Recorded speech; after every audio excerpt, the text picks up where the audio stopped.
Hello everyone. तो company accounts का ये दूसरा चैप्टर है, इशू ऑफ डिबेंचर्स। कंपनी में हमने इशू ऑफ शेयर्स कर रखा है, अब इशू ऑफ डिबेंचर्स पढ़ते हैं। तो इशू ऑफ डिबेंचर का ये सबसे पहला वीडियो है और इसमें हम लोग डिबेंचर्स के थ्योरीज और उसके कुछ कॉन्सेप्ट्स को पढ़ने वाले हैं, जो आपका टोटली बोर्ड एग्जाम फोकस्ड होगा। तो स्टार्ट करते हैं। सबसे पहले कि डिबेंचर्स आखिर होता क्या है। तो डिबेंचर्स समझ लो कि अब जैसे कंपनी को पैसे की जरूरत है, ठीक है, तो एक तो मेन जो कैपिटल का सोर्स है दैट इज शेयर्स। दूसरा सोर्स जो हो जाता है वो लाइबिलिटी वाला सोर्स होता है या बोरोइंग वाला सोर्स होता है।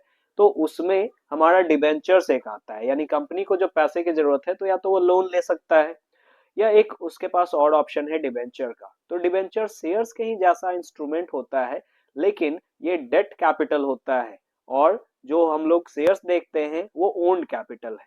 ठीक है, तो डिबेंचर जो हो गया डेट कैपिटल या फिर बोरोड कैपिटल इसे कहेंगे, और जो शेयर्स होता है वो ओन्ड कैपिटल होता है, ओनर्स फंड होता है। तो debenture is written instrument issued by company under its common seal. ठीक है, common seal as acknowledgement of debt. तो ये क्या होता है, एक सर्टेन इंस्ट्रूमेंट है जिसमें कॉमन सील मेंशन होता है कंपनी का, और कंपनी क्या करती है, जैसे शेयर्स था वैसे ही डिबेंचर हो गया, लेकिन डिबेंचर क्या हो गया, डेट कैपिटल है। ठीक है, ये बस ध्यान में रखना है कि it is acknowledgement of debt, कि कंपनी को जब भी पैसे का जरूरत होगा तो कंपनी पब्लिक को ये इशू कर सकती है, और यहाँ पे पब्लिक इसको पैसे देगी और कंपनी डिबेंचर इशू कर देगी। Okay, it contain the face value और नॉमिनल वैल्यू। तो इसमें भी फेस वैल्यू और नॉमिनल वैल्यू होता है जैसे शेयर्स में होता था। इसमें रेट ऑफ इंटरेस्ट होंगे। अब यहाँ पे कुछ डिफरेंस पहले समझ लो शेयर्स और डिबेंचर्स में। तो शेयर्स जो होते हैं, जिनके पास शेयर होगा, they are shareholders and they are generally the owner of the company. ठीक है, उनके अगर इक्विटी शेयर्स का बात करें तो उनके पास वोटिंग राइट्स होता है। लेकिन डिबेंचर जो हो गए, डिबेंचर होल्डर्स जो हो गए, वो क्या है, क्रेडिटर ऑफ द कंपनी है। ठीक है, वो क्रेडिटर है, वो पैसे दे रहे हैं। ठीक है, और यहाँ पे शेयर्स में डिविडेंड मिलता था, शेयर्स में क्या मिलता था, डिविडेंड। और यहीं पे आपका डिबेंचर्स में क्या मिलेगा, तो डिबेंचर में यहाँ डिबेंचर होल्डर को इंटरेस्ट दिया जाता है, वो भी एक फिक्स्ड रेट से। ठीक है, तो डिबेंचर में दूसरा यहाँ पे क्या हो गया कि रेट ऑफ इंटरेस्ट फिक्स होता है। Mode of payment of interest यहाँ पे आपका मेंशन होगा डिबेंचर्स में। Tenured and terms of redemption, कि कब तक वो पैसे वापस कर दिए जाएंगे, ये सभी में मेंशन होता है। तो शेयर्स के पास voting right, generally equity shares के पास वोटिंग राइट्स होते हैं, डिबेंचर्स में ये चीजें नहीं होती है। शेयर्स को डिविडेंड मिलता है, यानी प्रॉफिट का एक सर्टेन पार्ट मिलेगा, जो लास्ट में बचेगा वो मिलेगा। और डिबेंचर जो हो जाते हैं तो डिबेंचर्स में इंटरेस्ट मिलते हैं, वो भी एक फिक्स्ड रेट ऑफ इंटरेस्ट। ठीक है, according to section 2 subsection 30 of Companies Act 2013, debenture includes debenture stock, bonds, and any other security of company, whether constituting a charge on assets of the company or not. अब यहाँ पे बात किया गया क्या कि चार्ज ऑन एसेट, ये आगे अभी हम लोग देखेंगे। तो डिबेंचर में डिबेंचर स्टॉक होते हैं, बॉन्ड्स होते हैं, और कोई अदर सिक्योरिटीज भी हो सकता है। ठीक है, चाहे वो चार्ज हो या ना हो। तो चार्ज क्या होता है वो आगे भी हम लोग देखेंगे, टाइप्स जब पढ़ेंगे तो। अब यहाँ पे देखो बॉन्ड, तो बॉन्ड भी डिबेंचर के ही जैसा होता है, और पहले क्या होता था, इनिशियली बॉन्ड्स और इशूड बाय गवर्नमेंट।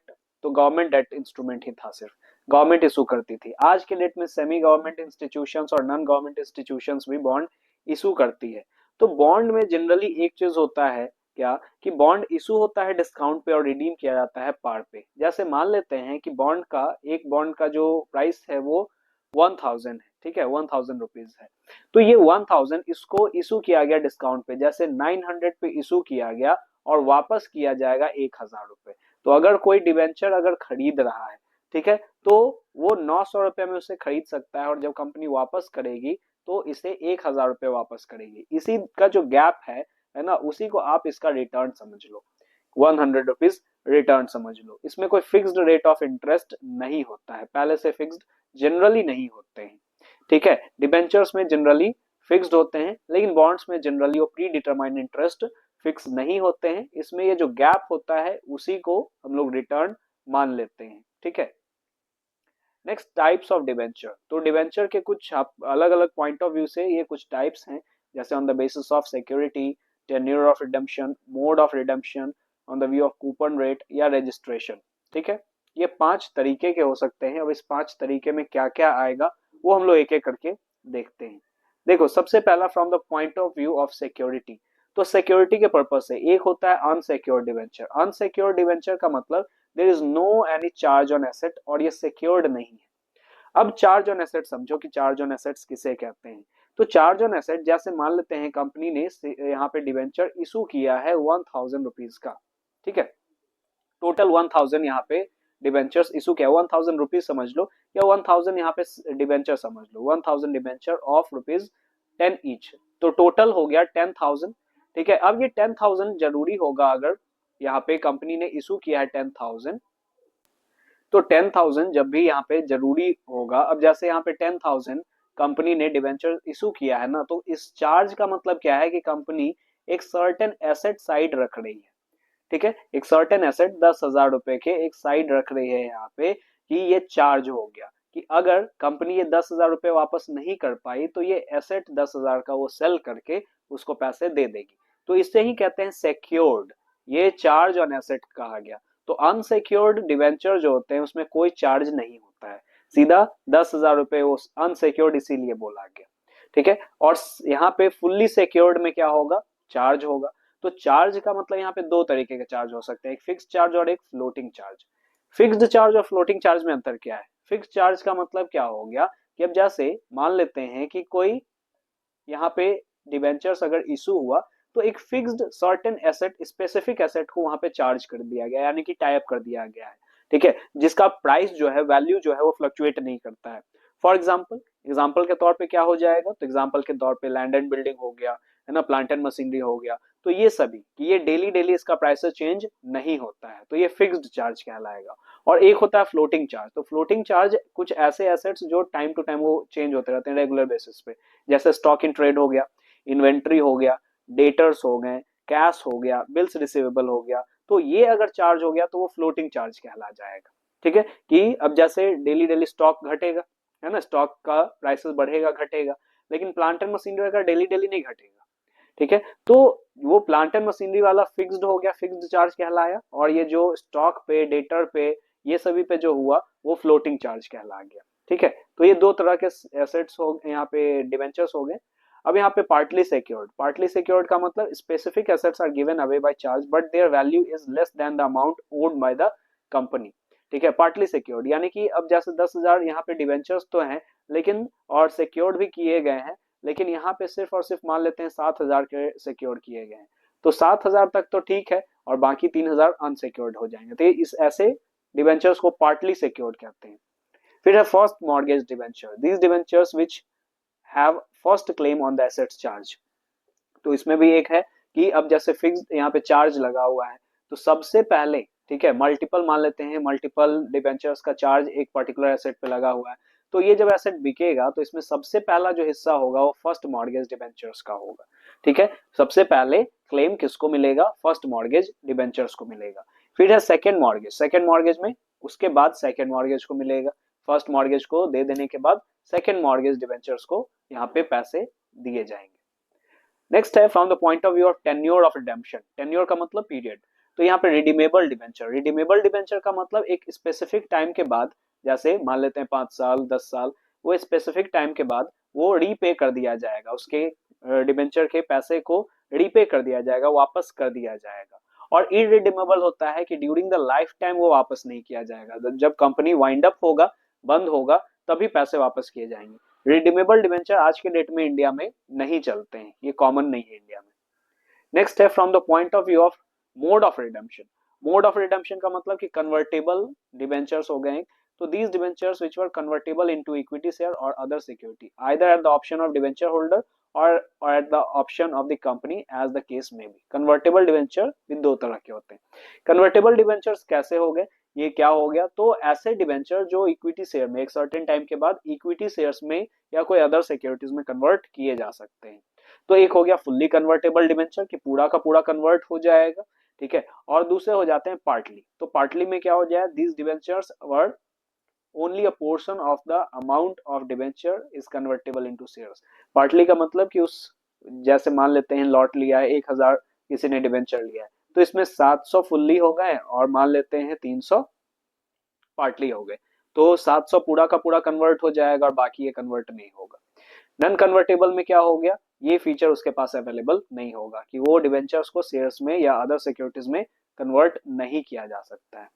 नेक्स्ट है कूपन रेट। कूपन रेट का मतलब यहाँ रेट ऑफ इंटरेस्ट भी समझ लो। तो debentures carrying fixed rate of interest, एक तो ये हो गया, ये फिक्स्ड लिखा हुआ है 9% डिवेंचर, 10% डिवेंचर, नाम के आगे ही लिखा हुआ रहेगा, ठीक है। उस डिवेंचर के नाम के आगे जैसे 9% डिवेंचर लगा हुआ रहेगा, तो 9% फिक्स्ड है। फिर हो गया डिवेंचर्स कैरिंग फ्लोटिंग रेट। तो फ्लोटिंग रेट क्या होता है, टाई अप कर दिया जाता है अलग अलग रेट पे, जैसे बैंक रेट हो गया, ठीक है। तो बैंक रेट, अब बैंक रेट फ्लक्चुएट होगा तो उसके अकॉर्डिंग इसका भी रेट फ्लक्चुएट होगा। फिर है जीरो कूपन बॉन्ड। तो अभी जो बॉन्ड का बता रहे थे ना कि जो इशू होता है डिस्काउंट पे और रिडीम होता है पार पे, जैसे 1000 का डिवेंचर है तो 1000 का डिवेंचर यहाँ पे इशू किया गया 900 में और लौटा दिया गया इसे 1000 रुपए। तो यही जीरो कूपन बॉन्ड होता है कि इसमें कोई कूपन रेट नहीं दे रखा है कि कितना रेट से इसे मिल रहा है।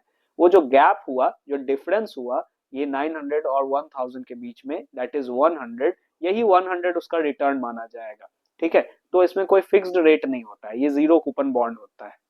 नेक्स्ट है from the point of view of registration. तो रजिस्ट्रेशन, इसमें रजिस्टर्ड डिवेंचर, रजिस्टर्ड डिवेंचर कौन से होते हैं, तो यहाँ पे कंपनी का जो रजिस्टर्ड होगा उसमें डिवेंचर होल्डर का नाम मेंशन होगा, यानी कंपनी अपने यहाँ पे जो रिकॉर्ड्स मेंटेन करेगी उसमें डिवेंचर होल्डर का नाम मेंशन होगा कि किसको सेल किया गया है, ठीक है। और ये आसानी से ट्रांसफर नहीं होता है, इसके लिए अब ट्रांसफर डीड चाहिए होता है, ठीक है। जब उसे सेल करना है दूसरे को तो ट्रांसफर डीड ट्रांसफर करना पड़ेगा, यहाँ पे ये मेंटेन करना पड़ेगा, ठीक है। नेक्स्ट है बियरर डिवेंचर। तो बियरर डिवेंचर का मतलब कि कंपनी डिवेंचर को यहाँ पे पैसे दे देगी, डिवेंचर होल्डर को पैसे दे देगी, किसको, तो जिसके पास भी ये होगा बियरर को देगी, ना कि जिसका नाम यहाँ पे रजिस्टर्ड में नाम मेंशन था, बियरर में जिसके पास डिवेंचर है वो उसका, ठीक है, जो उसको कैरी कर रहा है वो उसका हो गया। तो ये बियरर डिवेंचर होता है। फिर है डिवेंचर ट्रस्ट डीड। तो डिवेंचर ट्रस्ट डीड क्या हो गया कि डिवेंचर होल्डर्स के राइट्स को प्रोटेक्ट करने के लिए डिवेंचर ट्रस्ट डीड बनाया जाता है और इसमें कुछ अथॉरिटीज को अपॉइंट भी किया जाता है कि आप उनके इंटरेस्ट को सिक्योर करें। So debenture trust deed is a document created by the company by whereby trustees are appointed to protect the interest of debenture holder before the debentures are offered to public subscription. फिर है debenture trust deed is required to be prepared before the issue of prospectus और letter of offer to the public for subscription of debenture. तो ये कुछ हो गए हमारे topics. Next जो टॉपिक है इसको हम लोग आगे भी कंटिन्यू करेंगे नेक्स्ट वीडियो में, तो इसको फिलहाल आप यहाँ पे समझ लो कि जैसे शेयर्स इशू होते थे दो चीजों पे, कि एक फॉर कैश और एक for consideration other than cash. Debenture यहाँ पे किस चीजों पे इशू हो रहा है, तीन तरीके से इशू हो सकता है। एक फॉर कैश, एक तो पैसा आएगा, ठीक है। दूसरा है for consideration other than cash, या तो किसी एसेट्स को परचेज कर लिया या बिजनेस को परचेज कर लिया, और या तो प्रमोटर, अंडरराइटर, ब्रोकर्स, इन सभी को दे दिया। तो ये दो तो आपने समझ ही रखा है शेयर्स में। एज इट इज होगा, जैसे आपको मैं बताऊंगा इसका जब journal entry, as it is जैसे शेयर्स में था सेम टू सेम, बस शेयर के जगह पे वर्ड यूज कर लेना है डिबेंचर। बाकी एज इट इज कंपनी में जैसा आपका शेयर्स में जैसा था वैसा ही डिबेंचर्स में रहेगा विदाउट एनी चेंज।